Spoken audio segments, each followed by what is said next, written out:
저희 배우들보다 많이 보셨네요. 그냥 혼밥님이 누구십니까? 죄송합니다. 선물은 없습니다. 그냥 저희에게 그냥 감사한 마음을 드십니다. 프리퀄이나 속편 생각이 있네요. 만약 속편을 만든다면은 꽤 시간이 많이 지나야 되지 않을까 싶어요. 지금 영화에서 제가 만든 거는 지금 34살 홍성은이 생각하는 관계와 진정한 의미에서 혼자 산다는 것이거든요. 근데 저는 이게 5년, 10년 지나면 또 생각이 바뀌고 또 세상도 바뀌어서 다른 결론이 날 수도 있다고 생각을 해요. 그래서 아마 1, 2년 내로 만들기엔 너무 제가 미숙하고 성급하지 않을까라는 생각을 합니다. 그리고 이제 드디어 옆집 남자 이야기를 할 때입니다. 이 자리에 계시지 않지만 서현 배우님이 연기하신 성훈이라는 캐릭터가 옆집에 등장하죠. 가장 많이 질문하신 건 성훈이 살기 전에 살던 옆집 남자 얘기부터 질문이고요. 가장 많이 질문하신 건 그 남자가 세상을 떠난 후에도 진아의 눈에 계속 보이는 무엇인지 그런 설정을 넣으시면 많이 질문하셨어요. 사실 옆집 남자는 인사 좀 해주지라는 대사를 위해서 거의 달려가는 그런 캐릭터인 것 같아요. 정말 짧게 나오고 많이 나오지도 않고 버스도 잘 안 나와주지만은 그런 캐릭터라고 생각을 해요. 그래서 아마 진아가 생각하는 옆집 남자에 대한 어떤 미묘하고 딱히 어떻게 설명할 수 없는 모호한 감정을 귀신 유령의 이미지로 보여주고 싶었던 것 같아요. 그러니까 옆집에 누가 죽었는데 그 사람이 일주일 동안 발견이 안 됐는데 내가 그걸 몰랐었어 라는 생각을 할 때 드는 불편한 감정이 전 누구나 있을 거라고 생각해요. 이 사람 죽은 게 내 잘못도 아니고 근데 뭔가 이상하게 묘하게 죄책감 같은 게 들 것도 같고 근데 죄책감 느끼기엔 좀 억울하고 내가 죽은 것도 아닌데 이런 미묘한 생각이 있을 건데 그거에 대한 힌트를 좀 주는 게 인사 좀 해주지라는 대사였다고 봐요. 네가 인사를 안 하고 작별을 한 모든 관계들과 그걸로 인해서 남은 상처들 때문에 지금 너가 이렇게 사람들을 밀어내는 게 아니냐라는 어떤 힌트를 주기 위한 설정이었어요. 제가 준비한 질문들이 있는데 지금 할 시간이 없어요. 여러분 올려주신 거 빨리빨리 할게요. 나중에 끝날 것 같아요. 방금 질문해 주신 건 와인님이시고요. 말을 빨리 한다고 빨리 진행될지 모르겠지만 그 다음 분은 배우님들께서 영화를 보면서 촬영 당시에는 느끼지 못했거나 생각지 못한 느낌을 가지신 분이 있다면 촬영할 때 생각했던 거랑 좀 다른 느낌으로 의심이 있었는지 아니면 촬영할 때 별 생각 없이 찍었는데 영화를 볼 때 뭐 좋았다든지 아니면 뭐 관계가 있다든지 그 질문을 하셨습니다.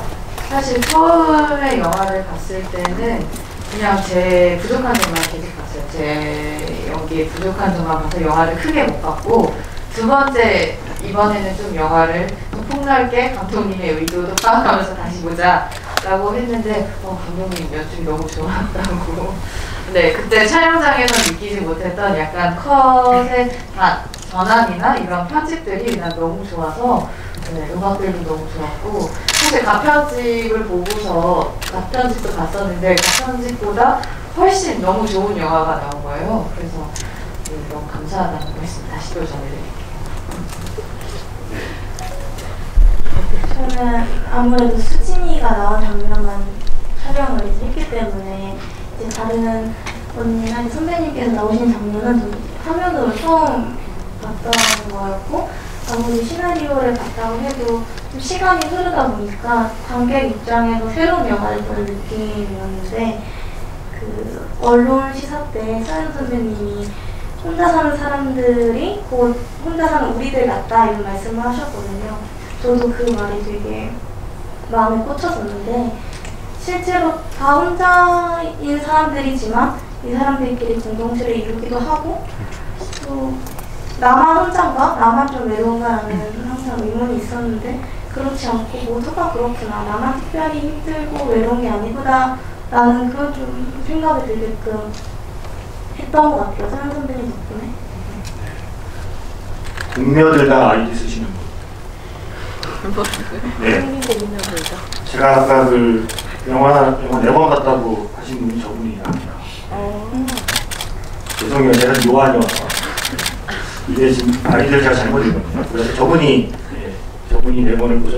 이거는 뭐 어떻게든 안 될 필요가 있었는데 이렇게 잘 드러내겠네요. 그리고 그다음에 음악에 대한 질문이 또 있네요. 이런 인형 같은 음악이 계속 나오는데 의미가 있는지, 그러니까 이 영화의 음악 톤을 음악 감독님과 어떻게 잡으셨는지에 대한 질문.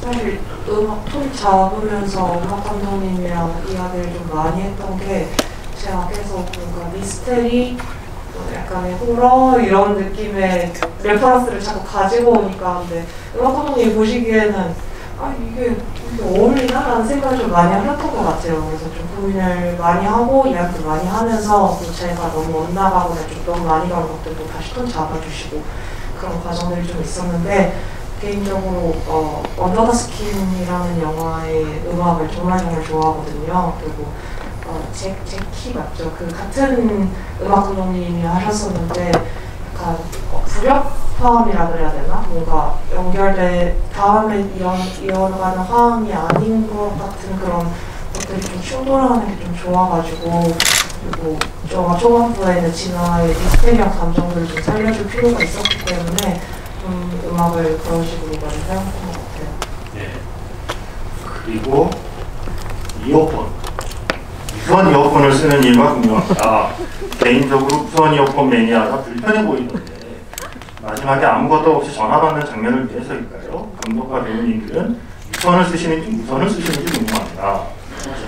안 그래도 촬영 전에 왜 꼭 줄 이어폰이었냐, 이 당시에 아이팟이 굉장히 유행할 때였거든요. 쌀국수는 제일 비싼 거 먹으면서 왜 이어폰은 여전히 그 유선을 쓰는 건지에 대한 해명을 해주시죠. 네, 해명해 주시죠. 이렇게 불리한 질문을 저한테 넘기는 습관이 생겼는데 너무 단순한 이유예요. 사실 눈에 잘 보여야 되고 카메라로 찍었을 때 명확해야 되기 때문에 그만큼 이어폰이 중요한 소품이었거든요. 그냥 끼고 있는 게 아니고 지나가 어떻게 주변을 무시하고 차단하는지를 보여줘야 되는 소품이어서 무선으로 하면 사실 굉장히 안 보이기 때문에 마치 그렇잖아도 촬영 감독님도 요새 다 무선 쓰는데 이렇게 하면 옛날 영화 같다 그러시길래 옛날이라고 얼마나 옛날이냐 했더니 2015년 영화 같아요 하는 거예요. 그래서 5년 손해보지 뭐 이러고 그냥 유선으로 밀어붙였었어요. 그리고 영화 중후반부에 아버지가 캠을 쳐다보는 장면이 나왔는데 아버지가 캠의 존재를 아는데 모르는 척하는 건가요? 아니면 진짜 모르셨던 건가요? 그러니까 캠이 있다는 거 정도는 엄마한테 들어서 알고는 있어요. 근데 사실 이걸로 누군가가 자신을 보고 있을 거란 생각까지는 전혀 하지 않는, 왜냐면 원체 진아랑 교류가 없는 사람이기 때문에 진아가 자기나 엄마를 잘 들여다봤다면은 캠에 잡힌 뭔가를 가지고 전화 통화를 하거나 이런 경험이 쌓였을 텐데 그렇지 않으니까. 근데 이제 홈캠을 이렇게 유심히 보는 것의 경우에는 아버지의 어떤 감정에 집중했다기보다는 그걸 바라보는 진아에 좀 더 초점을 맞췄던 것 같아요. 그래서 진아라면은 마치 뭔가 관음하는 듯한 자신의 시선을 좀 들킨 것 같은 느낌이 들지 않을까라는 생각이 들어서 그런 설정을 했습니다. 이거는 배우님들께 질문입니다. 이게 아마 기사에서 이게 기자들이 이런 걸 카피로 뽑기 좋아하잖아요.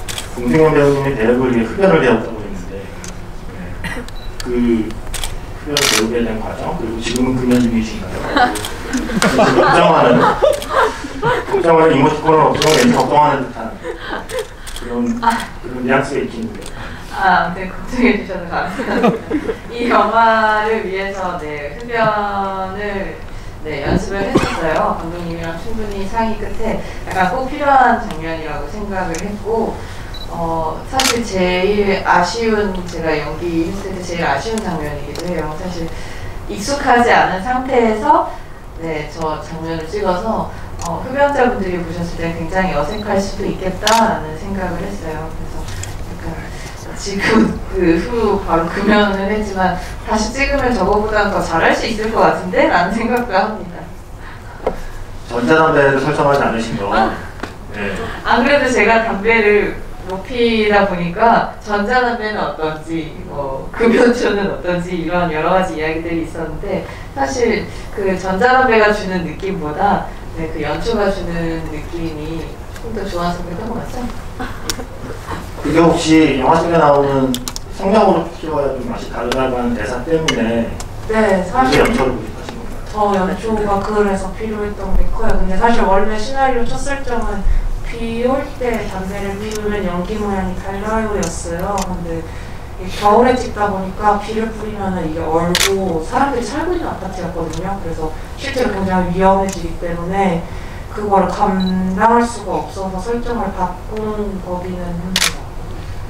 비 오면 연기 모양 다르고 성냥으로 드시는 것이라는 대사가 어디서 나온 건가요? 이거 그냥 되게 흔한 속설인데 비 올 때 실제로 담배하는 게 다르다 그러더라고요. 이게 기압이 낮아서 밑으로 깔린다는 얘기를 들은 적은 있는데요. 그리고 성냥으로 피우면은 그 유황? 네, 그 냄새가 나서 좀 맛이 다르다고는 하더라고요. 담배를 끊는 지가 오래돼서 네, 그런 속설이 있었군요. 그리고 이거는 수진이도 나가지 않고 버텼다면 진화처럼 됐을까요? 여러분의 생각을 궁금하시네요. 이 이야기를 감독님하고도 했었는데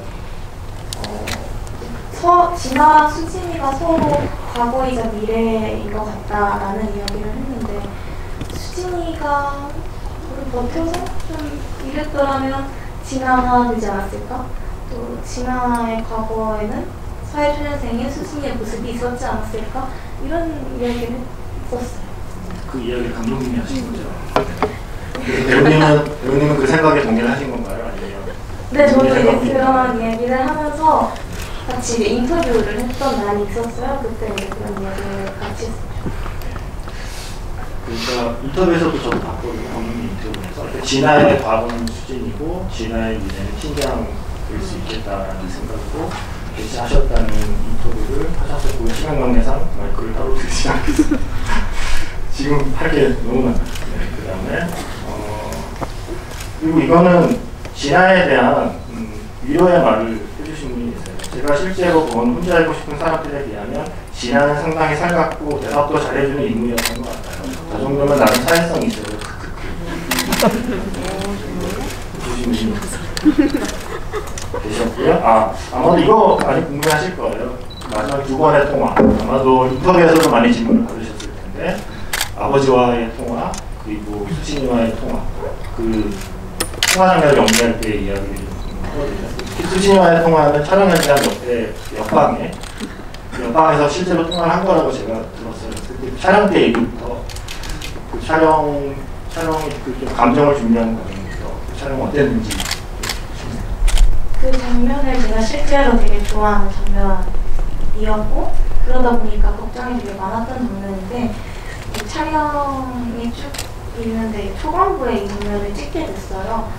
이제 많은 호흡을 그냥 해보지 못한 상황이었고 이제 되게 걱정되는 장면을 거의 초반부에 찍게 됐는데 다행히도 이제 같은 공간에서 같이 실제로 통화를 하면서 촬영할 수 있는 기회가 감사하게도 생겨서 걱정한 것 치고 테이크도 많이 안 가고 쉽게 오케이가 났던 것 같아요. 수월하게.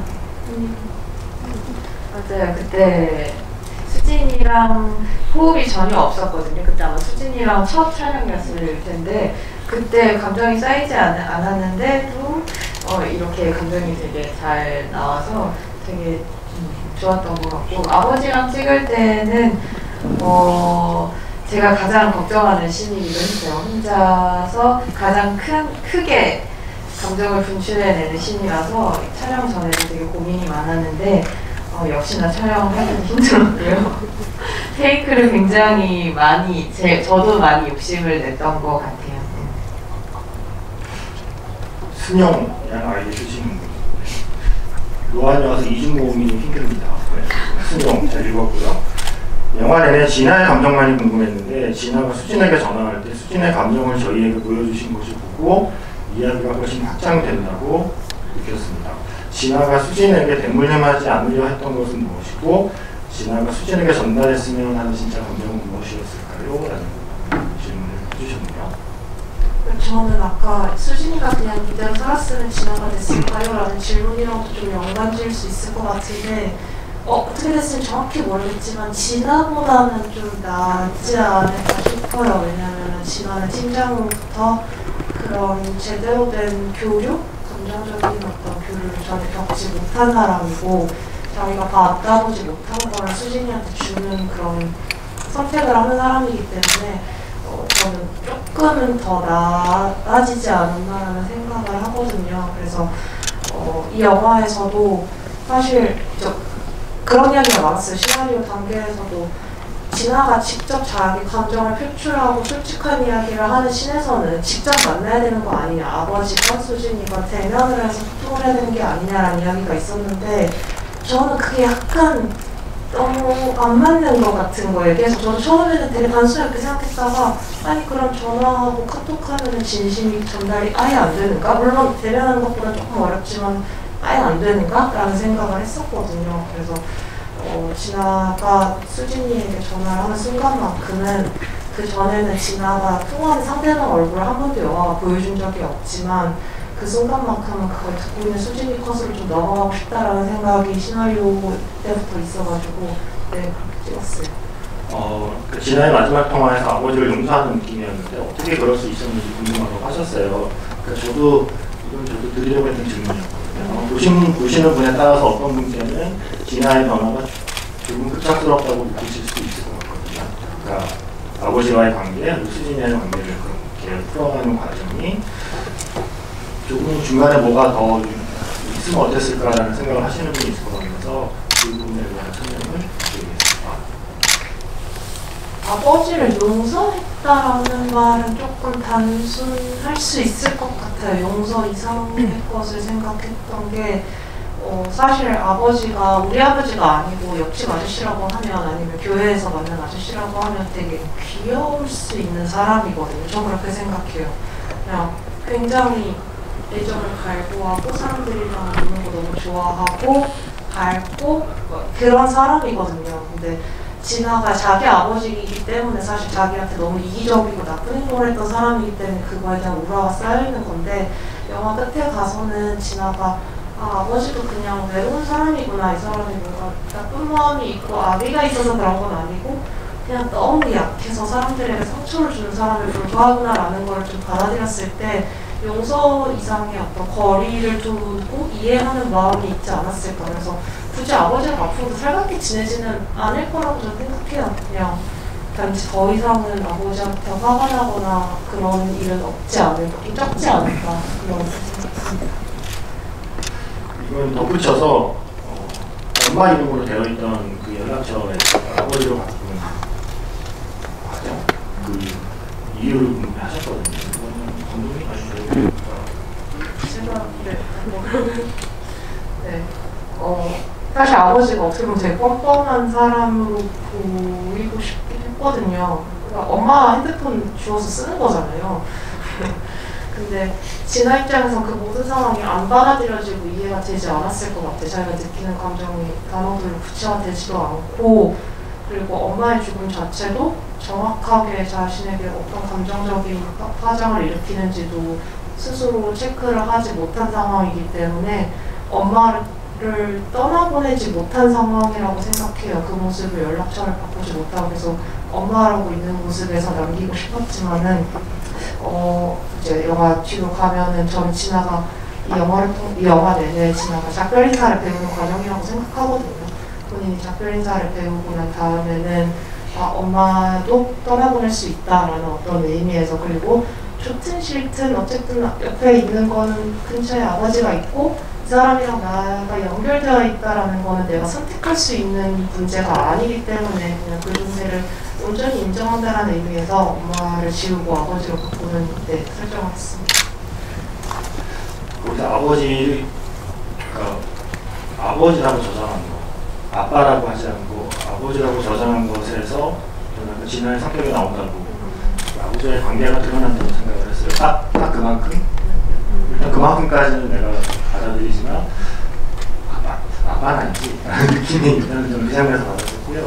그리고 다른 배우님께서는 바로 그 진아와의 전화통화 장면에서 대해서는 작별 인사에 대한 말씀하셨잖아요. 그렇다면 수지는 어떤 말을 기대했을까? 보통 그런 사람이 상황이면 다독이면 출근을 독려하는 걸 기대했을 텐데 진아가 잘가 라고 말을 했을 때 그 말을 들은 수진의 눈물의 의미가 궁금하다는 질문이 있었어요. 저는 기대라고 하기보다는 처음에 이제 전화를 계속했던 게 진아인 걸 알고 나서 죄송하다고 하거든요. 당연히 나한테 또 좀 차갑게 너무 그렇게 감정적이지 못하고 현실적으로만 얘기하려고 하겠지? 진아 선배가? 이런 생각을 하고 죄송하다고 했을 것 같았고, 또 기대라고 하면은 좀 내 마음을 알아줬으면 좋겠다 라는 생각을 했을 것 같아요. 뭐 크게 나를 위해서 뭐 하나 해달라기보다는 나의 이야기도 들어주고 내 마음이 어떤지 좀 알아줬으면 좋겠다. 딱 요 정도의 약간의 희망사항은 있었겠지만 그 상황에 뭔가를 진하게 기대하기보다는 죄송하다라고 먼저 했던 것 같아요. 네. 그 수진이가 그렇게 회사를 나오지 않게 된 계기가 2002년 타임머신 남과의 통화가 결정된 게 있는가? 2002년 타임머신 남과의 통화가 수진이의 신경과 행동에 어떤 영향을 미친 것인가에 대한 질문이 있었습니다. 직접적이진 않아도 하나의 트리거가 됐을 거라고 생각은 해요. 왜냐면은 수진이는 그 콜센터 사무실 안에서 나만 이 고립감을 갖고 있는가라는 무의식적인 생각을 했을 텐데 그렇지 않다라는 거를 발견하는 순간이라고 생각하거든요. 그래서 뭔가 더 이상 여기에 못 있겠다라는 어떤 한계치를 딱 넘어서는 순간이지 않았을까. 이게 내가 뭔가 잘못하고 어리숙해서가 아니고 이 공간을 내가 더 이상 견딜 수가 없다라는 하나의 트리거가 되지 않았을까라고 생각합니다. 그리고 정다운 배우님 손을 내면 뚝 울어버릴 것 같은 목소리 톤이 너무 가슴 아팠어요. 오롯이 혼자 겪어야 할 사회생활을 견딜 우리 모두에게 위로가 될 영화 같아요 라고 말씀해 주셨고요. 이제 얼추 다 했나요? 아니구나. 옆집 남자를 많이들 궁금해하시네요. 자, 먼저 옆집에 먼저 살던 남자가 자살할 때 성인 잡지에 파묻혀 죽은 설정은 어떻게 나온 건지 궁금합니다. 라는 질문이 있었습니다. 생각보다 이거를 자살로 생각하시는 관객분들 의견이 좀 있는 것 같은데 그런데 찍을 때는 네, 자살로 생각한 건 아니고 진짜로 이 책이나 이런 게 무겁게 무너졌을 때 깔려 죽은 것으로 설정을 했었고요. 이거는 제가 어디서 신문에서 봤던 기사예요. 우리나라에서 일어난 일은 아니고 미국에서 일어난 일인 것 같은데 실제로 어떤 남자가 자신의 포르노 잡지에 깔려 죽어서 굉장히 오랜 시간이 지난 다음에 발견이 된 거예요. 이제 시간이 그렇게 많이 걸렸던 이유는 이게 약간 듣기 좀 불편할 수 있지만은 체기에 깔렸기 때문에 이제 이 썩는 게 조금 늦어진 거죠. 이게 그래가지고 네, 거기서 좀 많이 생각을 했었는데 그때 기사에서도 이 남자를 되게 희화화해가지고 너무 가볍게 써놨더라고요. 근데 이 기사를 쓴 사람은 이 사람이 어떻게 살았었는지 어쩌다가 이렇게 죽게 되었는지에 대해서는 아무 관심도 없고 이거 알아보려고 하지도 않고 그냥 이 사람의 죽음이 이렇다는 이유만으로 그 사람을 되게 웃긴 사람으로 만들어버리는 거예요. 사람이 죽었는데 그래서 이게 너무 좀 서글프기도 하고 약간 동질감 같은 것도 많이 느껴지고 해서 진아에게도 이런 순간을 좀 주고 싶다는 생각으로 가지고 왔습니다. 영화에서 그 사람 일품 중에 밤이 너무 외로워라는 작품을 제목 쓰잖아요. 이게 너무 직접적이고 설명적인 제목이라 이놈이 그냥 생각해내신 제목이에요. 네, 제가 생각하는 제목이에요. 마지막 용암처럼 남겨지는 것 같아요. 보통 목표는 형부다나 반지하의 제왕 같은 제목으로 많이들 이런 작품들이 나오는데 아주 정말 정직한 제목에 영화를 감상하는 친구였구나 그러면서 잠깐 눈치챌 수 있었고요. 이 질문에 대한 답은 글쎄요. 새로운 옆집 남자 성우는 고독사로 죽은 사람이 살던 집을 알면서 입주하는 이유가 궁금합니다. 싸니까 들어가겠죠? 기본적으로 싸니까 들어오는 게 맞고요. 이게 뭔가 이거 귀신 들린 집이야, 재수없는 집이야 라고 생각하면 사실 못 들어오겠죠. 근데 성우는 이것에 대해서 내가 알맞은 제사를 치르고 여기에 만약에 혼이 남아있다면 잘 떠나보내주면 되는 일이라고 생각하는 사람이기 때문에 그게 어렵지 않은 사람이었다라고 생각합니다. 감독님이 읽으신 그 포르노 잡지에 깔려준 기사는 일본 기사랍니다. 일본이요. 저도 읽어본 기사예요. 제보를 해주신 분이 있었고요. 또 많은 분이 궁금해하신 게 초반에 집에 진동이 발생하잖아요. 집이. 그 진동은 뭐냐는 네, 집에 포르노 잡지가 무너지는 소리입니다. 이걸 책장에 꽂아놨어요. 이렇게 쌓아두는 거. 네. 궁금증이 많이들 풀리셨기를 바라고요. 성우 캐릭터에 대해서는 많이 말씀하셨지만 감독님도 이상형이에요. 네, 그래서 어떤 점에서 성우이라는 남자가 감독님 이상형인지 감독님이 생각하는 모든 이상적인 모습을 그한테 너무 결과가지고 성우인 건지 답을 듣고 싶습니다. 이성으로서의 이상형일 수도 있고 제가 좀 되고 싶은, 좀 닮고 싶다라고 느끼는 사람들의 특징들을 좀 한번 모아봤던 것 같아요. 그냥 혼자 사는 삶에 대해서도 되게 온전하게 받아들일 줄 알면서도 주변 사람들의 관계에 대해서도 정당하게 받아들이는 그런 사람이고, 자신이 얼굴조차 본 적이 없는 사람에게 제사를 지내줄 수 있는 것도 혼자서 하는 게 아니고 이 일을 모두 다 같이 겪었을 그런 아파트 주민 사람들과 같이 하고 있는 그런 모습들이, 저는 사실 약간 폐쇄적이고 좀 내향적인 사람이기 때문에 제가 만약에 조금 더 성숙해진다면 갖출 수 있는 최대치의 외향성이 아닐까라는 생각을 하면서 만들었어요. 마지막에 그 성훈이라는 캐릭터가 자기 요리도 좀 한다고 그랬잖아요. 거기에도 감독님의 사심이 담겨있는 뭔가 요리도 잘하는 남자에 대한 기대가 있으십니까?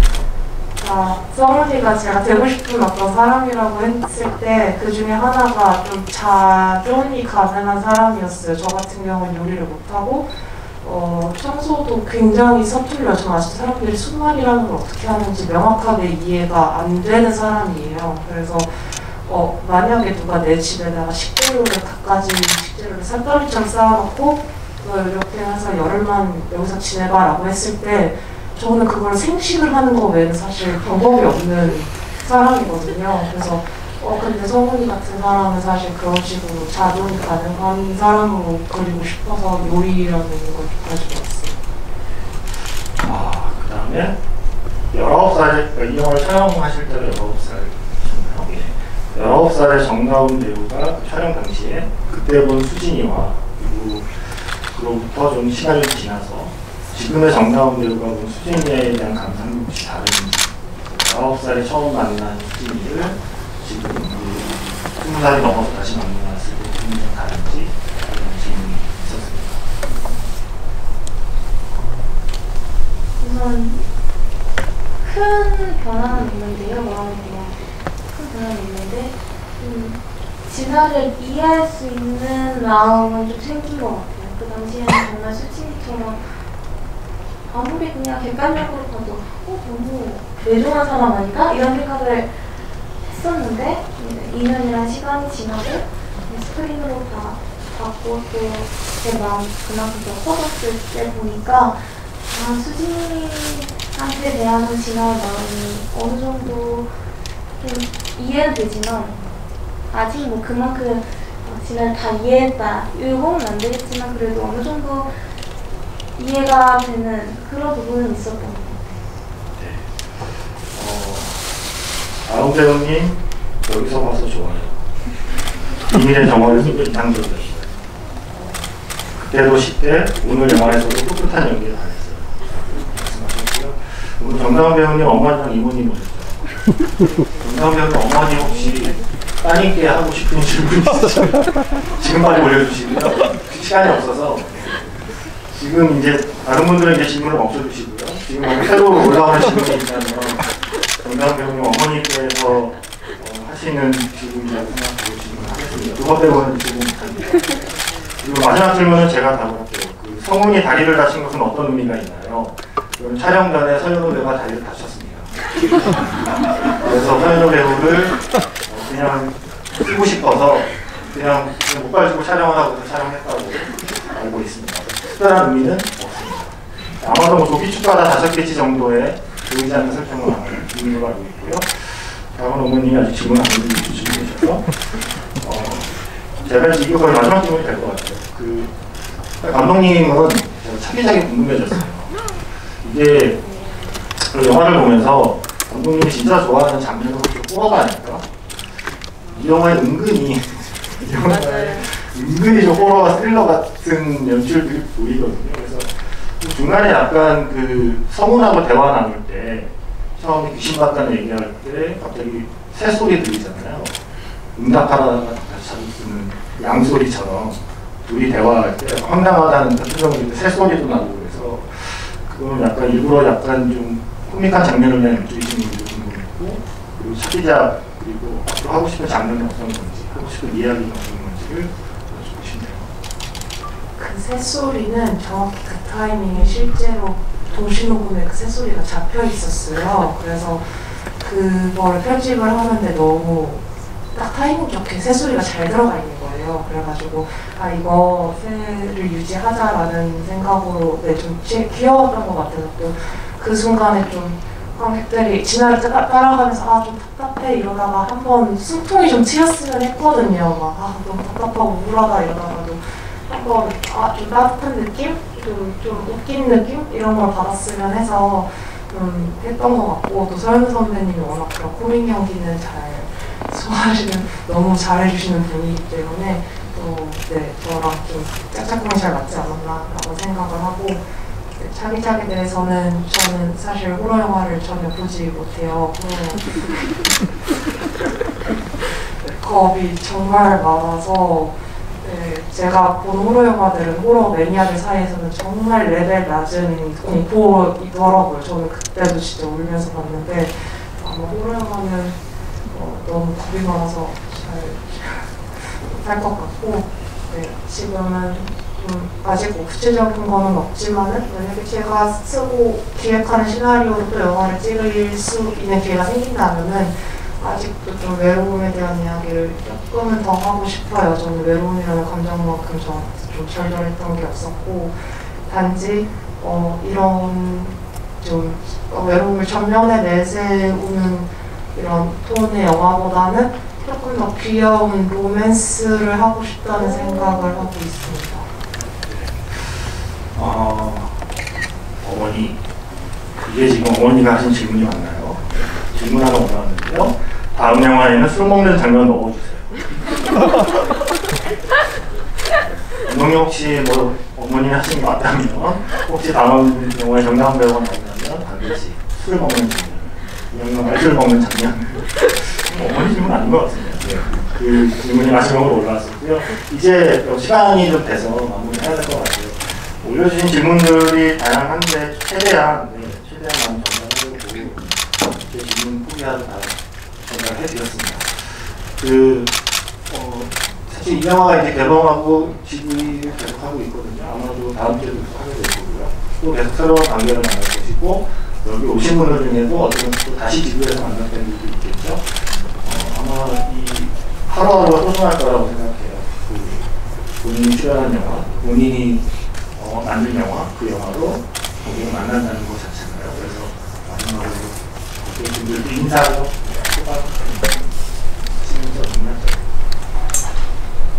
이렇게 작은 영화를 보러 이렇게 금요일 밤에 귀한 시간 내서 와주셔서 진심으로 감사드립니다. 지금 대부분은 자동차 영화 보러 가셨잖아요. 근데 그 열기를 뚫고 여기 와주셔서 각별하고 저에게는 모든 게 다 처음인 영화거든요. 전 작은 영화도 처음이고 영화로 영화제 감독으로 간 것도 처음이었고 상 받은 것도 처음이었고 다 처음이었기 때문에 정말 잊지 못할 특별한 순간이 지금 내가 지나고 있구나라는 거를 되게 절절하게 느끼면서 살고 있어요. 그래서 여러분에게도 이 영화가 어떤 지점에서건 좀 특별하게 다가가는 순간이 있었다면 참 좋겠다라는 생각을 하면서 또 다시 감사드린다는 말씀 드리고 싶습니다. 감사합니다. 네, 저도 감독님과 마찬가지로 제 첫 장편 영화기도 하고 처음으로 저도 이걸로 상을 받고 네, 되게 좋은 기억이 많은 영화예요. 이런 소중한 영화를 이렇게 보러 와주셔서 너무 감사드리고 그리고 저도 관객분들을 이렇게 만나는 게 첫 영화다 보니까 처음인데 그래서 다 너무 소중하고 행복하다는 생각을 요즘 자주 해요. 그런 기분을 느끼게 해주셔서 감사합니다. 네, 요 근래 이제 영화제도 갔다 오고 지구도 하고 주말에 무대 인사도 있는데요. 이렇게 뭐 마스크도 쓰고 거리두기도 하고 있긴 하지만 이런 시간이 생겼다는 거에 대해서 너무 감사한 시간인 것 같아요. 이렇게 함께 해주셔서 감사드리고 영화 재밌게 보셨다면 꼭 홍보 부탁드리겠습니다. 감사합니다. 저는 오늘 이 지구회를 진행하는 결격사유가 있을지도 모르겠어요. 저 혼자 살아본 경험이 없거든요. 부모님하고 계속 살다가 결혼하면서 또 계속 다른 생명체와 살게 된 거죠. 그래서 혼자 살아본 경험이 없어서 물론 저도 삶에 대한 공부는 있지만 혼자 사는 삶의 그런 종류의 공부는 저는 몰랐고 저 역시 인간이기 때문에 외로움을 느끼지만 혼자 사는 사람의 외로움을 느낄 일은 없어요. 영화라는 게 결국에는 내가 살아보지 않은 그리고 내가 살아볼 일 없는 인생을 잠시나마 만나는 시간이라고 생각해요. 내가 살아볼 일이 없는 곳에 가서 만나볼 일이 없는 사람들을 만나는 게 영화를 통한 가족 체험이잖아요. 그래서 이 영화를 혼자 사는 사람들이든 그렇지 않은 사람들이든 모두에게 의미 있는 영화일 거라고 생각하고요. 영화를 보고 오늘 두 번째 영화 보면서 좀 기억에 남는 장면은 그 옆집 남자가 떠난 뒤에 복도 난간에 재떨이가 있던 자리가 있잖아요. 좀 한 사람의 삶이라는 게 결국 떠나고 나면 그 정도의 흔적만 남기는 건 아닐까. 그래만해도 조금 슬프게도 우리 모두는 누군가 재떨이가 있던 정도의 흔적만 남기듯이 그 삶을 아마 끝내게 될 터인데 그럼에도 불구하고 거기에 재떨이가 있었고 그 재떨이에 그 담배를 피우던 사람이 있었다는 걸 기억해주는 누군가가 있고 없고의 차이라고 생각해요. 이 영화가 줄 수 있는 어쩌면 또 다른 이야기는 영화관을 나서서 영화관 밖에서 재떨이만한 흔적을 남기고 어쩌면 나에게 멀어질지 모르는 사람들에 대한 생각을 해보는 시간이지 않을까라는 생각을 하면서 그렇고요.